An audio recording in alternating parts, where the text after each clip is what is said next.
امی مرنے کے بعد کیا ہوگا؟ مرنے کے بعد کیا ہوگا اس کا تو کسی کو کچھ نہیں پتا سوائے اللہ کے۔ بس اتنا پتا ہے کہ مرنے کے بعد ایک فرشتہ آتا ہے جو ہماری روح قبض کر لیتا ہے۔ ہاں؟ کیسے؟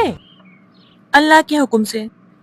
رسول اللہ صلی اللہ علیہ وسلم نے فرمایا، جب مومن کی روح نکلتی ہے تو ایسے نکلتی ہے جیسے پانی مشک سے نکلتا ہے۔ مطلب؟ مطلب آسانی سے نکلتی ہے۔ امی اور منافق کی؟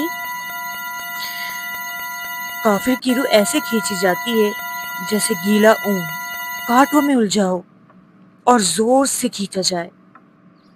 ہاں، ایسے تو بہت تکلیف ہوتی ہوگی۔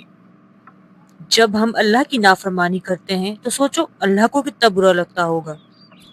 اللہ نے ہمیں آپشن دیا ہے نیک اعمال کا، تو بس دعا کرو کہ ہم سب کا اختتام ایمان پر ہو۔ جی امی، آمین۔